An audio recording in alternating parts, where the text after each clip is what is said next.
Hello everyone, welcome back to the channel. Today we're diving into another exciting story to help you improve your English. This tale, The Boy Who Had Chased the Wind, is written entirely in the past perfect tense. This tense is perfect for storytelling because it helps us show which actions happen first in a sequence of events. As you listen, pay attention to how sentences use had plus past participle, like had lived, had decided, or had flown. These phrases tell us what happened before the main events of the story. I'll pause after the story to explain key vocabulary and grammar points. This story is about courage, adventure, and learning to let go. It's full of vivid descriptions and emotions, so try to imagine the scenes as you listen. Don't forget to repeat sentences aloud to practice pronunciation. Ready? Let's begin. In a quiet coastal town where the sea kissed the shore and the wind carried whispers of distant lands, there had lived a curious boy named Finn. From the moment he could walk, Finn had been fascinated by the wind. He had spent hours watching it dance through the trees, ruffle the grass, and tug at the sails of fishing boats. By the time he turned 12, Finn had decided that he would uncover the wind's secrets. Finn's father, a fisherman, had often told him stories of the sea. He had described how the wind could be both a friend and a foe, how it had guided ships to safety but also stirred storms that swallowed them whole. Finn had listened intently, but his heart had always yearned for more. He had wanted to see where the wind came from and where it went. One summer evening, as the sun had dipped below the horizon, painting the sky in hues of orange and purple, Finn had sat on the beach, staring at the horizon. He had noticed something unusual, a small glowing kite tangled in the branches of a nearby tree. The kite had shimmered like starlight, and when Finn had untangled it, he had felt a strange warmth in his hands. The next morning, Finn had shown the kite to his grandmother, who had been the town's storyteller. She had examined it carefully and said, "This is no ordinary kite, Finn. It's a wind chaser, a magical object that can take you wherever the wind blows. But beware, the wind is unpredictable. It can lead you to wonders, but it can also lead you to danger." Finn's heart had raced with excitement. He had always dreamed of adventure, and now he had the means to chase it. He had spent the next few days preparing for his journey. He had packed a small bag with food, water, and a map his grandmother had given him. She had warned him to follow the wind's whispers, but never to let it control him completely.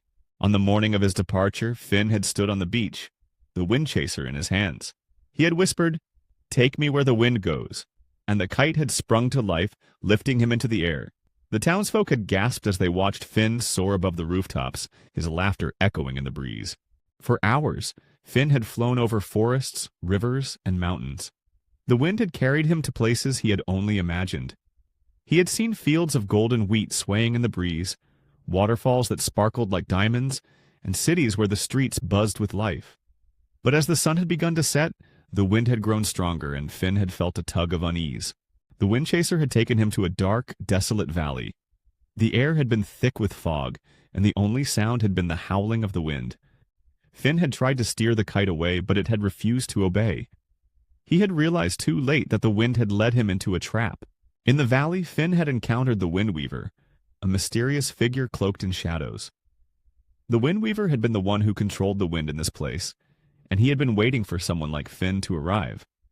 "You've come far, boy," the Wind Weaver had said, his voice echoing like a storm. "But you've forgotten one thing. The wind is not your servant. It is a force of nature, and it demands respect." Finn had trembled but stood his ground. "I only wanted to understand the wind," he had said. "I didn't mean to disrespect it."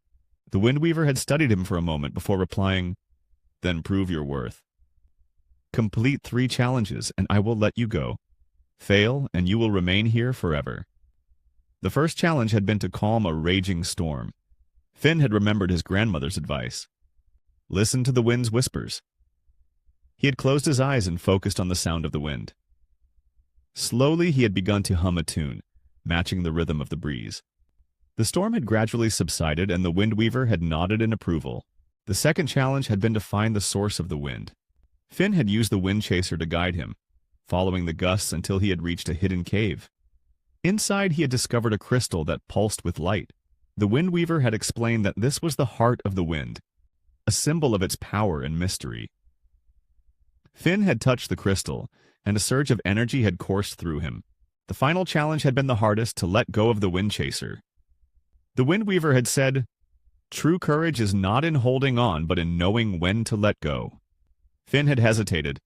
The kite had been his companion, his guide, and his dream.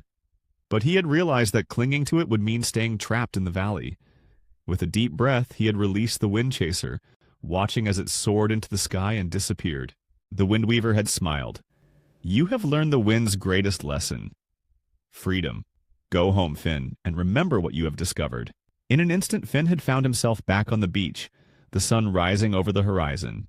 The townsfolk had gathered around him, amazed by his return. Finn had shared his story, and from that day on, he had become the town's storyteller, just like his grandmother. Years later, Finn had often looked at the sky, remembering his adventure.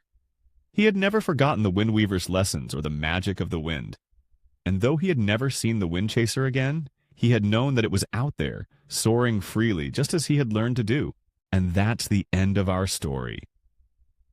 Did you enjoy Finn's adventure? Let's recap the past perfect tense. We use it to describe actions that happened before another past action. For example, Finn had packed his bag before he flew away. If you found this lesson helpful, give the video a thumbs up, share it with friends, and subscribe for more story-based English lessons. Drop a comment below. What would you do if you could chase the wind like Finn? Try using past perfect tense in your answer. I'll reply to some. Don't forget to click the bell icon so you never miss a lesson. Thanks for watching, and remember, every story you hear brings you one step closer to mastering English.